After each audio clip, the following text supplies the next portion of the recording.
जय श्री कृष्ण दोस्तों। तो आज हम चर्चा कर रहे हैं एकादशी के बारे में।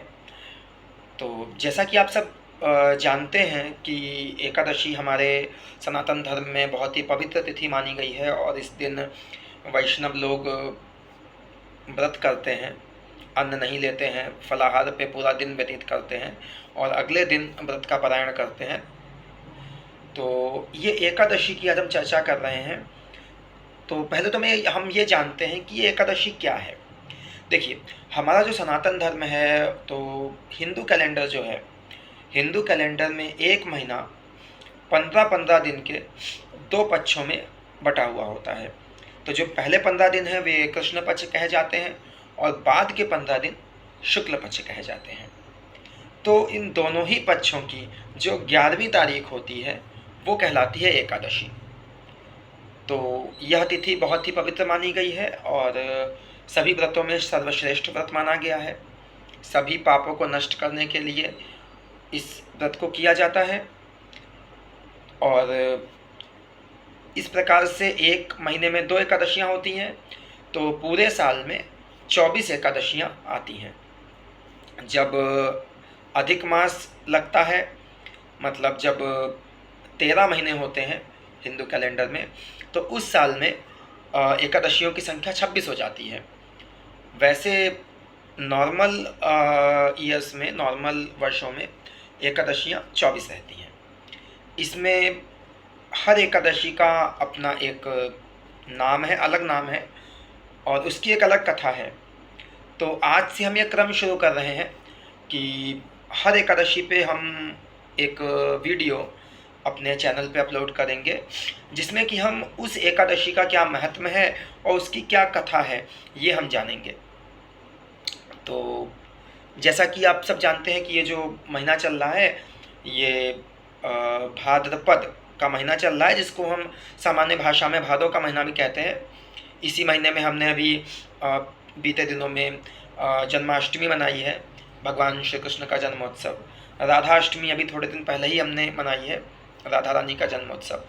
तो इसी महीने में ये जो आज एकादशी है तो इसका नाम है पद्मा एकादशी। तो अब हम इसका महत्व में चर्चा करते हैं, इसकी कथा हम आज सुनते हैं। तो पहले मैं ये आप लोगों को बताना चाहूँगा कि ये जो एकादशी की कथाएं हैं, ये सारी एकादशी कथाएं महाराज युधिष्ठिर, जो कि पांडवों के बड़े भाई हैं, सबसे बड़े भाई धर्मराज युधिष्ठिर, वे सुन रहे हैं और उनको भगवान श्री कृष्ण ये सारी कथाएं सुना रहे हैं। तो जो एकादशी की सारी कथाएं हैं, 24 एकादशियाँ, वो सारी कथाएं जो हैं वो भगवान श्री कृष्ण और युधिष्ठिर के बीच का जो संवाद है, जो डिस्कशन है, उसी से ये सारी कहानियाँ बनी हुई हैं। तो ये कथाएं जो हम सुनने जा रहे हैं, वास्तव में जो ये एकादशी कथाएं हैं, इनको सुनना भी हमारे ग्रंथों में काफ़ी महत्व का कार्य माना गया है, क्योंकि एकादशी का व्रत वो तो बहुत पुण्यशाली माना ही गया है। पर यदि कोई व्यक्ति एकादशी व्रत नहीं करता है या नहीं कर पाता है, तो भी अगर वो एकादशी के दिन एकादशी की कथा को सुनता है तो भी इसको बहुत ही पुण्यशाली माना गया है और काफ़ी महत्व है इसका। तो आज हम इस एकादशी की कथा को सुनते हैं और हर एकादशी पे, जैसा कि हर 15वें दिन एकादशी होती है, तो हर एकादशी पे मैं आपको एक वीडियो दूंगा जिसमें उस एकादशी का महत्व और उस एकादशी की कथा हम समझेंगे। तो आज की जो एकादशी है, अब हम इसके बारे में जानते हैं। तो दोस्तों, आज की जो एकादशी है इसका नाम है पद्मा एकादशी। तो आइए हम इसकी कथा जानते हैं। तो महाराज युधिष्ठिर भगवान श्री कृष्ण के सामने बैठे हुए हैं और महाराज युधिष्ठिर पूछते हैं कि हे केशव, कृपा करके यह बताइए कि भाद्रपद मास के शुक्ल पक्ष में जो एकादशी होती है उसका क्या नाम है और उसमें किस देवता की पूजा की जाती है, उसकी क्या विधि है। तो यह सब मैं सुनना चाहता हूँ। तो भगवान श्री कृष्ण कहते हैं कि राजन, सुनो, इस विषय में मैं तुम्हें एक आश्चर्यजनक कथा सुनाता हूँ। जिसको ब्रह्मा जी ने कहा था। और ब्रह्मा जी ने यह कथा अपने मानस पुत्र देवर्षि नारद से कही थी। नारद जी ने एक बार पूछा ब्रह्मा जी से कि मैं आपको नमस्कार करता हूँ और मैं भगवान विष्णु की आराधना के लिए यह जानना चाहता हूँ कि भाद्रपद मास के शुक्ल पक्ष में कौन सी एकादशी होती है। तो ब्रह्मा जी ने नारद जी से कहा कि तुमने बहुत उत्तम बात पूछी है, और भाद्रपद मास के शुक्ल पक्ष में जो एकादशी है उसका नाम पद्मा एकादशी है। और यह भगवान हृषिकेश, भगवान नारायण की, भगवान विष्णु की पूजा इसमें की जाती है, और भगवान विष्णु के जो अवतार हैं उन सब की पूजा की जाती है। और इसके आगे ब्रह्मा जी बताते हैं कि सूर्यवंश में मांधाता नाम के एक राजा हुए थे, जो बहुत ही सत्य प्रतिज्ञ प्रतापी राजा हैं, और वो अपनी प्रजा का अपने पुत्रों की तरीके से पालन करते थे। और इस प्रकार से पालन करते हुए काफ़ी वर्ष व्यतीत हो गए, और एक समय ऐसा आया कि उनके राज्य में बहुत समय तक वर्षा नहीं हुई, और जिस कारण से प्रजा काफ़ी ज़्यादा त्रस्त हो गई, क्योंकि वर्षा के अभाव में अन्न का अभाव हो गया। और इस तरीके से प्रजा में बहुत ज़्यादा त्राहि त्राहि की स्थिति उत्पन्न हो गई। तो सारी प्रजा इकट्ठा होकर राजा मानधाता के पास आती है, और प्रजा ने कहा कि हे राजा, आप हमारी बात सुनिए। वर्षा से ही अन्न पैदा होता है, और अन्न से ही हम सब जीवन धारण करते हैं। और हे राजन, इस समय बिना वर्षा के अन्न बिल्कुल भी पैदा नहीं हो रहा है, अन्न खेतों में बिल्कुल भी नहीं हो रहा है। तो कुछ ऐसा उपाय कीजिए जिससे कि हम लोगों का जीवन निर्वाह हो सके। तो राजा मानधाता ने अपने प्रजा की बात सुनी और कहा कि आप सब सही कहते हैं, और मैं आपका राजा हूँ, तो मुझे आपकी समस्याओं को दूर करने का प्रयत्न करना ही चाहिए।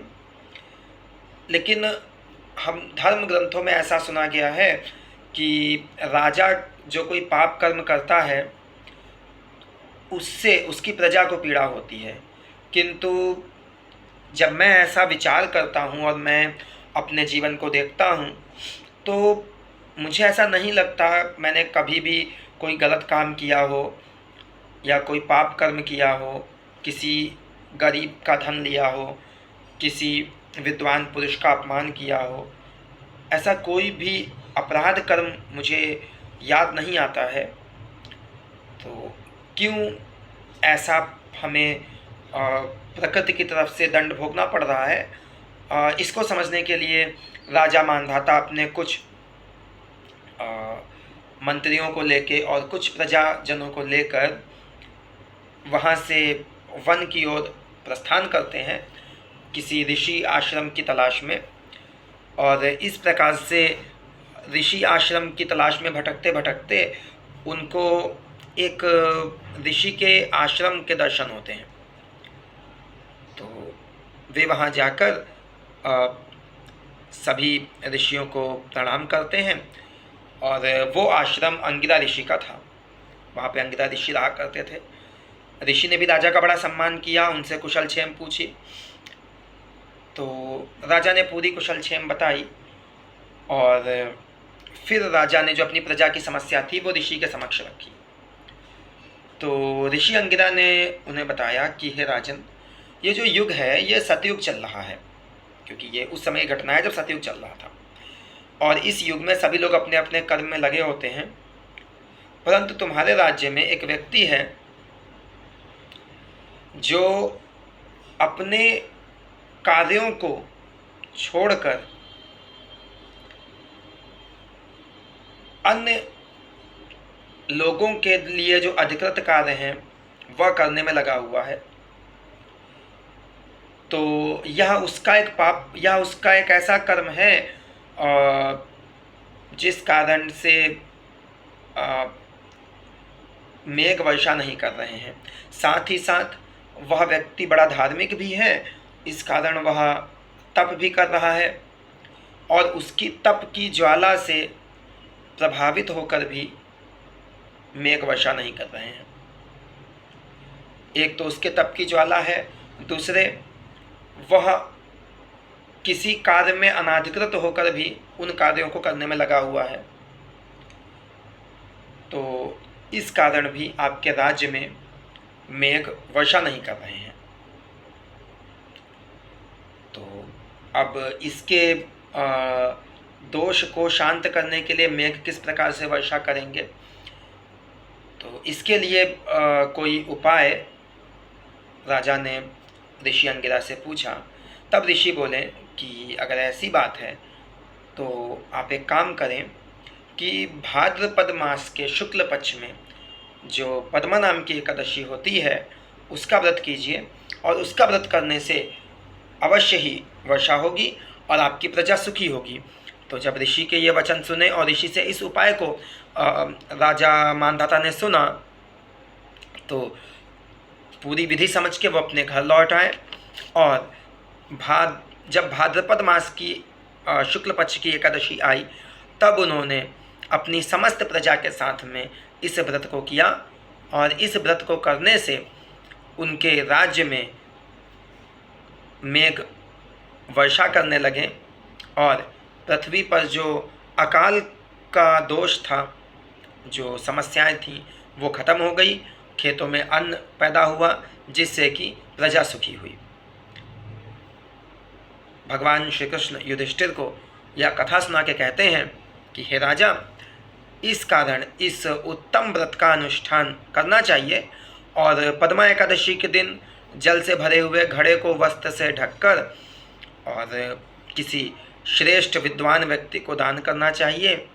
साथ ही साथ एक छत्र और पादुका भी दान करनी चाहिए, क्योंकि दान का बड़ा महत्व है।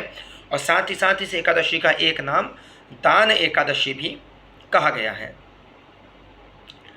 तो इस प्रकार से यह एकादशी की कथा भगवान श्री कृष्ण ने युधिष्ठिर को सुनाई और साथ ही साथ बताया कि ये जो एकादशी की कथा है, इसको जो भी व्यक्ति पढ़ता है या जो भी व्यक्ति सुनता है इसको, वो सब पापों से मुक्त हो जाता है।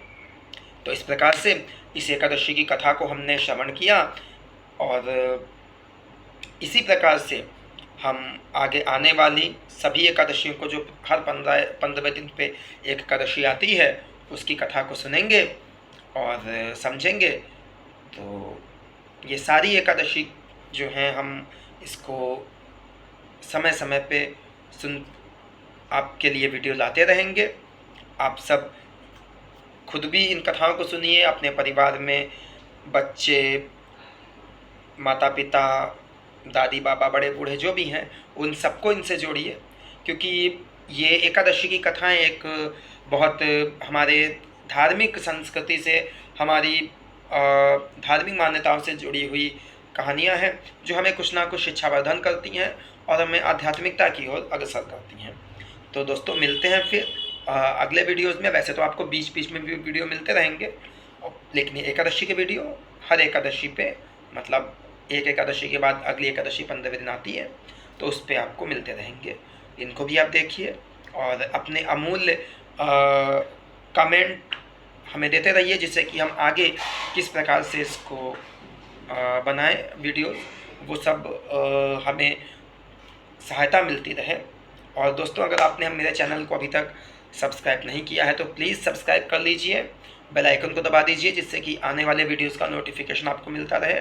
और साथ ही साथ अपने दोस्तों को, रिलेटिव्स को ये लिंक शेयर करें, जिससे कि वो सब भी इसको सब्सक्राइब करके इससे लाभान्वित हो सकें।